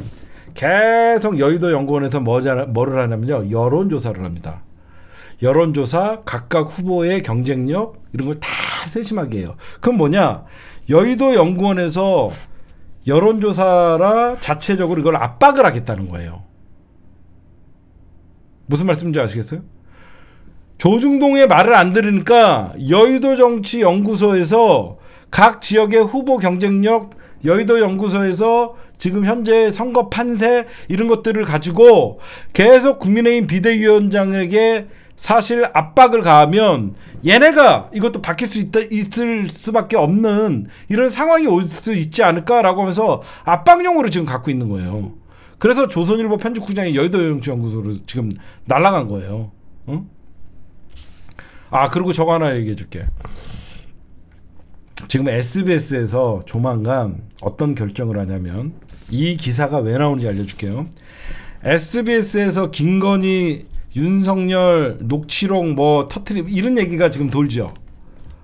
그런 거 들어본 사람 있어요? 시방세에서 그쵸? 시방세에서 김건희 녹취록 또 있다.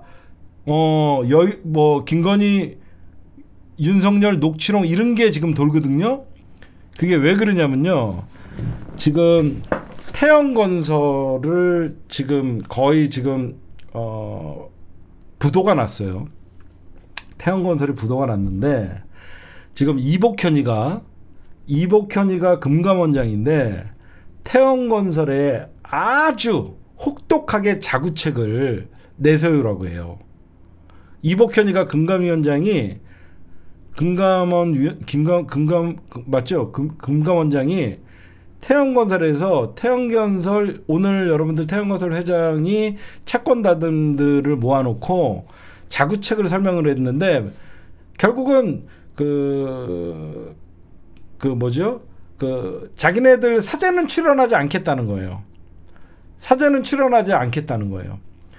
그래서 사실 이 금감원이 왜 SBS를 조지냐, 그러니까 태영건설을 왜 조지냐면요. 태영건설이 SBS를 매각시키려고 하는 거예요.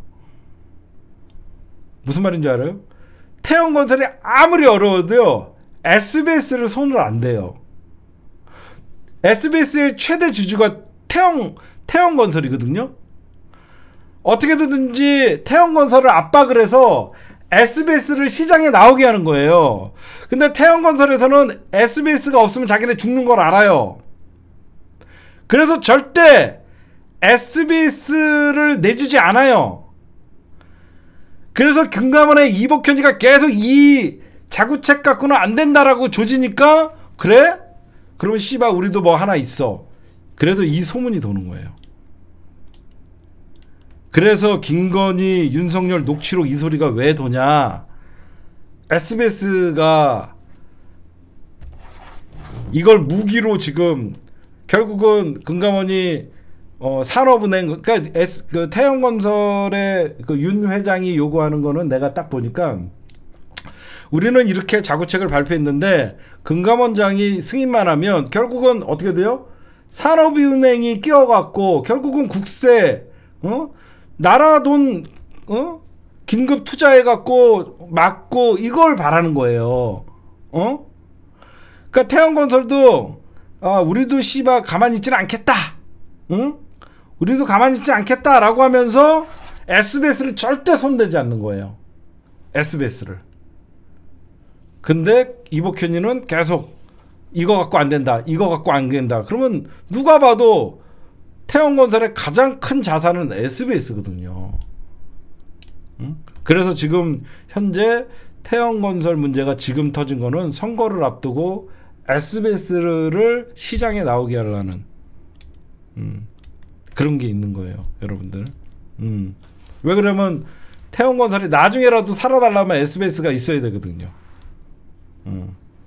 그래서 SBS에서 조만간 뭐 터뜨린다는 소문이 여기서 나오는 겁니다. 그거는 여러분들이 참고로 좀 알고 계시면 과연 그 힘싸움에 누가 이기는지 봐야죠. 검사 출신의 이복현이가 SBS에게 항복을 할 것이냐, SBS도 그걸 터뜨리는 순간 같이 죽는 거거든요. SBS의 협박이 통할 것이냐. 결국은 그러니까 SBS가 만약에 매물로 나오면 현재 그 윤 회장의 사제나 이런 것들은 보호가 받는 거고, 지금 그 싸움도 여러분들 볼만합니다.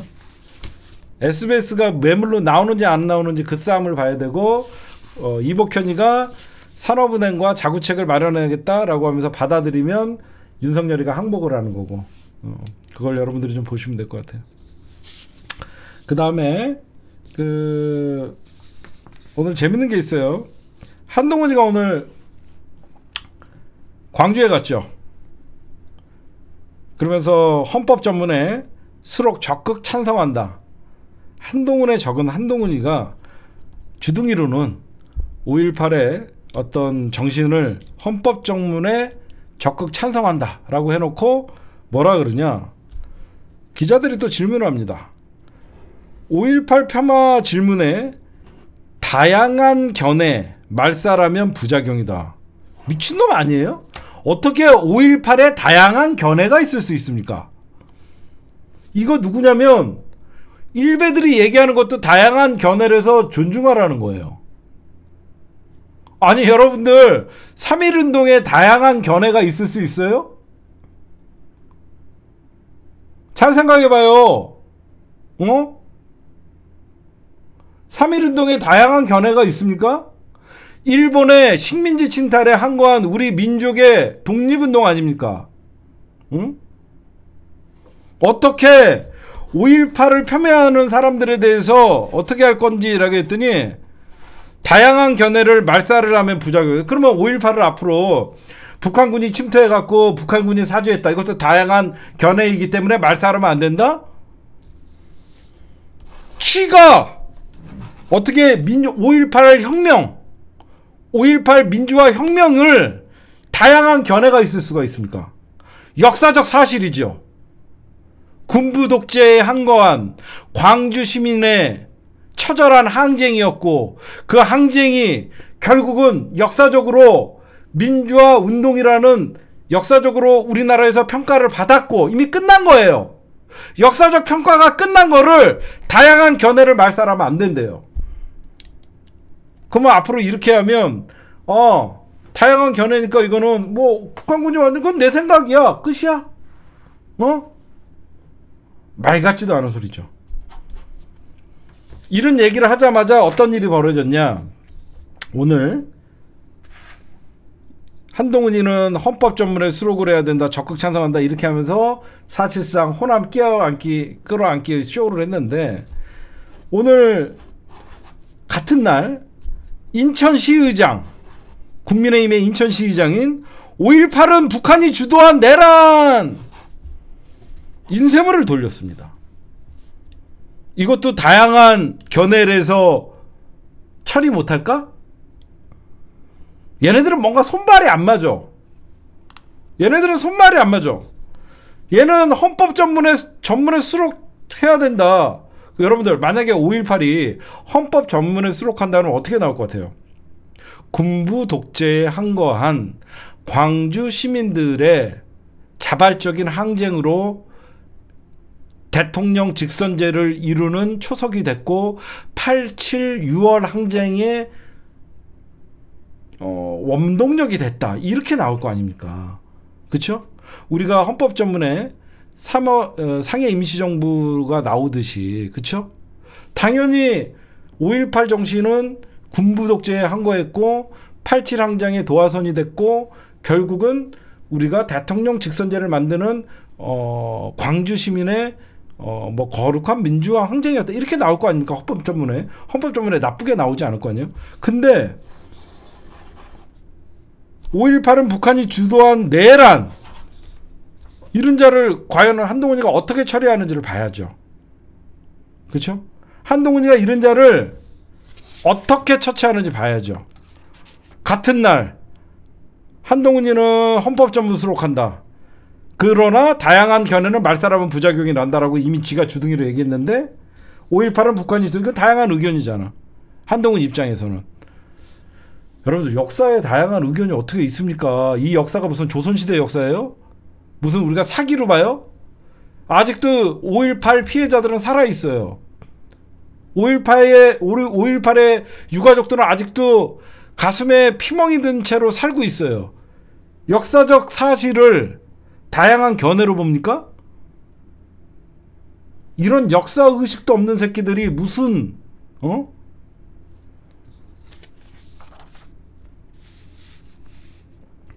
주둥이로는 민주주의를 위한 광주 시민들의 위대한 헌신을 존경합니다. 그 뜻을 생각하며 동료 시민들과 그놈의 동료 시민들 나는 네 동료 아니지다. 나를 동료라고 부르지 말아라. 미안한데 동훈아 나는 네 동료가 되고 싶은 마음이 없다. 너나 네 동료 찾아갖고 다녀라. 그 일베랑 DC 인사이드랑 막 그런 애들 너나 그 동료 찾아갖고 다녀라. 나는 너랑 동료가 될 마음이 없다. 어서 뭐 시티즌 그런 얘기는 쳐 들어갔고. 그리고 여러분들 오늘 경호원 400명 붙은 사진 봤죠? 아이고 참 내가 한동훈이라 그러면 정말 이렇게 비판을 하면서 이게 뭐 하는 짓거리입니까 이게? 응? 진짜 아유 왜 돌아다니니 얘? 이게 뭐야? 응? 여러분들 이 사진에 내가 이 사진을 분석하면서 야 진짜 오바들 오지게 하는구나라고 느낀 게 뭐냐면 이 사진 봐요 여러분들. 한동훈이 이 전철 사진도 전철 사진이지만 기가 막힌 게 이거야 난.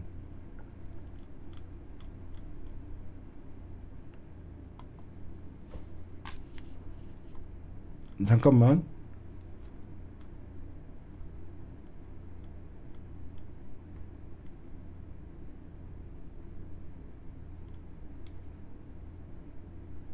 어디 갔어?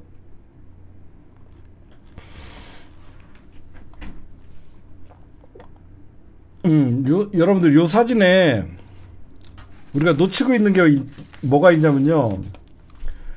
여기에 한동훈이가 있잖아요. 한동훈이가 있지만 얼마나 철저한 줄 아세요? 옆 칸도 한동훈 내려올 때 경찰이 탑승한 거예요. 여기만 보호한 게 아니라 한동훈 내려올 때를 맞춰갖고 옆 칸도 올라간 거예요. 그쵸? 옆 칸도 올라간 거예요. 완전 옆 칸도 올라가잖아 경찰들이. 빨간 마스크는 당직자들. 빨간 마스크는 당직자들.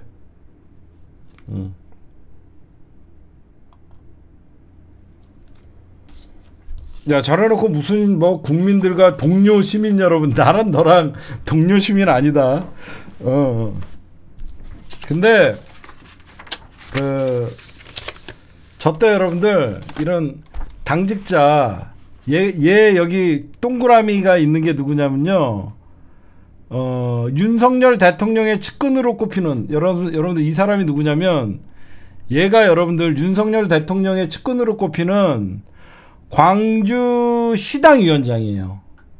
제가 얘한테 얘기를 해줘. 얘가 윤석열 측근이고 광주시당 위원장인데 얘는 누구냐면요. 검찰 수사관 출신이에요. 검찰 수사관 출신. 얘가 검찰 수사관 출신 주기환인데 지금 오마이뉴스 기사 보니까 그래도 경찰서장을 제가 이런데요. 손가락으로 까딱까딱 하면서 경찰서장을 이리로 오라 그런대요. 야 진짜 지가 검찰 수사관이면 수사관이지 어디서 경찰서장이면 거기 완전 고위급인데 완전 싸가지 바가지죠. 완전 검찰들 자존심 굽혔다고. 경찰 400명이 투입됐대요. 근데 여러분들 더 웃긴 거 저 왜 이렇게 400명이 나갔나 했더니요. 광주 경찰청에 국민의힘이 신본부 보호 요청을 했대요. 야 그렇게 쫄보가 씨발 무슨 유세를 다닐 거냐 너. 광주 경찰청장에게 신변보호 요청했대요.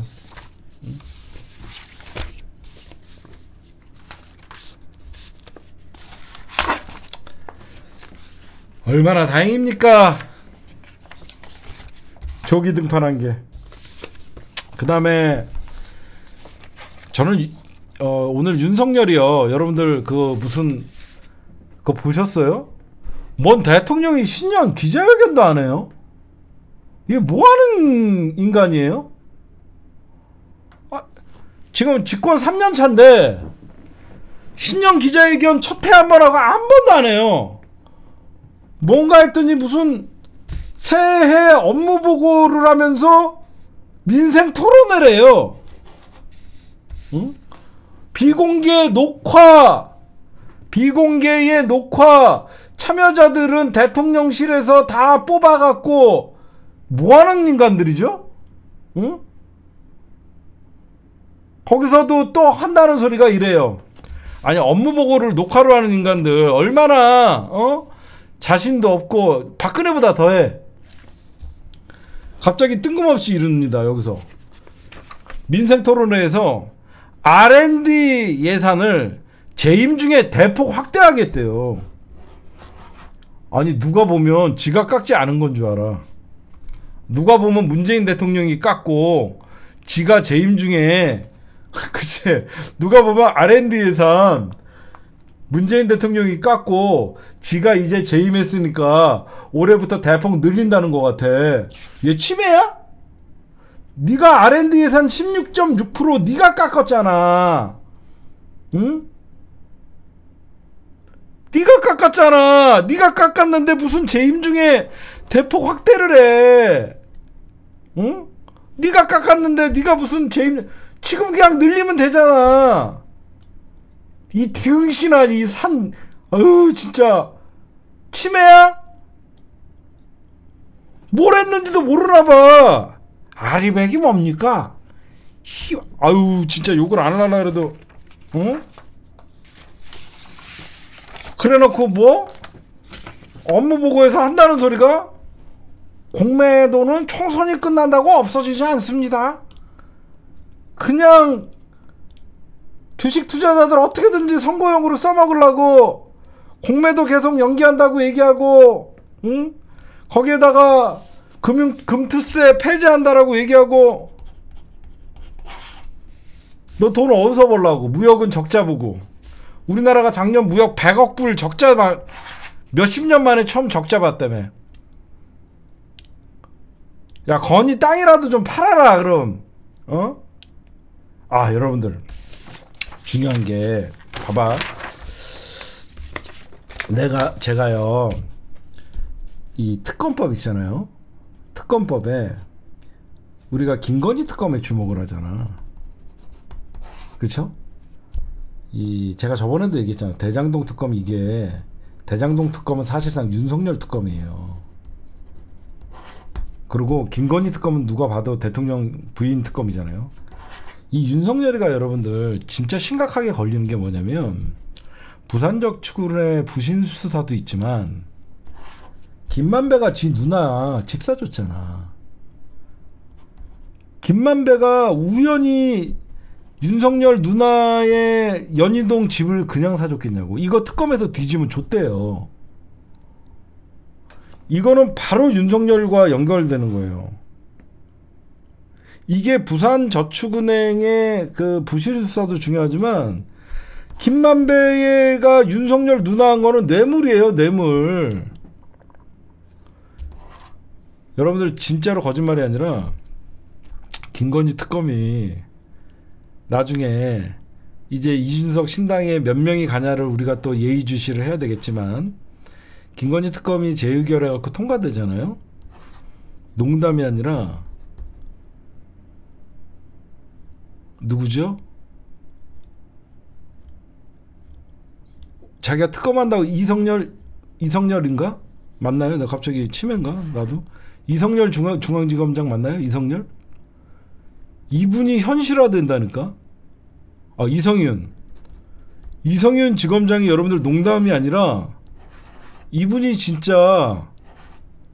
현실화 될 수 있다라니까? 이 농담이 아니라 정의당에서 이성윤 지검장 하면 돼요. 응? 모르는 거예요, 이거. 응? 이거 진짜 현실화돼요. 이성윤 지검장. 그러면 이성윤 지검장이 김만배, 윤석열 누나 집 사준 거 가만두겠어? 부산저축은행 가만두겠어? 김건희 명품백 이것도 빼겠어? 이거 할 수 있으면 한다고 했어요. 이게 그래갖고 얘네들, 그래서 정광석화 같이 여러분들 거부권 행사한다는 거예요. 응? 이거 진짜 여러분들 현실화 된다니까? 응?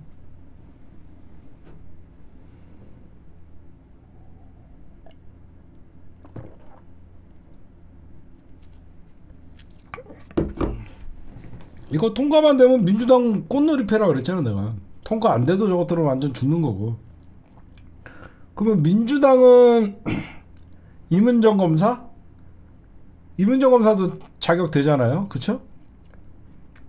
이문정 검사도 총선 출마 안 한다고 했으니까 뭐 검사직 던지고 그러면 법조인 경력 16년 넘잖아. 민주당은 이문정, 정의당은 이성윤. 둘 중에 하나 고르라고 하면 어떻게 할 건데? 어? 만약에 이성윤이가 그래도 낫지 않을까 해서 이성윤을 골랐어. 그랬더니 이성윤이 특검으로 임명이 되고 특검보로 이문정을 뽑아오면 어떨 건데? 특검보에 이문정, 박은정, 이종수, 박은정 남편 이종수, 심재철, 누구였죠? 이런 검사들 다 데리고 오면 어떻게 할 건데? 특검보도 끝내주는 사람들 다 데리고 오면 어떻게 할 건데? 응? 어떻게 할 건데 너네? 아니 특검보 지금 이문정 현직 검사잖아. 이문정 현직, 박은정 현직, 이종수 현직, 다 현직이야.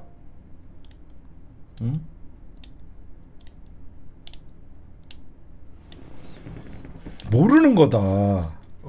진짜 이거는 그냥 죽는 거다. 이거 잘못하다가. 이정수. 이거 진짜 여러분들 어떻게 될지 모르는 겁니다.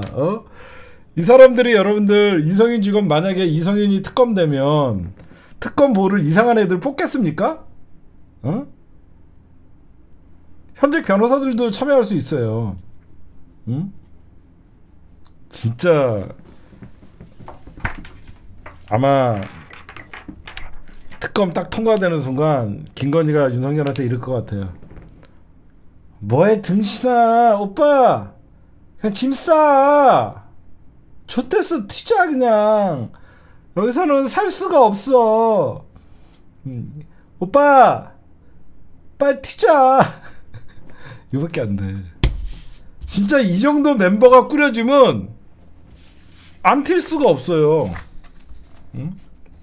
진짜 여러분들 이거 잣대는 거예요. 하여튼 여러분들 다시 한번 강조하지만 이재명 당대표님이 살아계신 것만으로도 우리 대한민국의 축복이다. 국민들이 천운이다. 그렇게 생각합시다. 이재명은 일개 한 사람의 목숨이 아니라 대한민국의 미래가 걸렸기 때문에 이재명 당대표에게 천운이라고 하지 말고 살아계셔 주셔서 감사합니다라고 우리 지지자들이 감사할 일이다 라고 말씀드리고 싶습니다. 오늘 심층분석은 여기까지.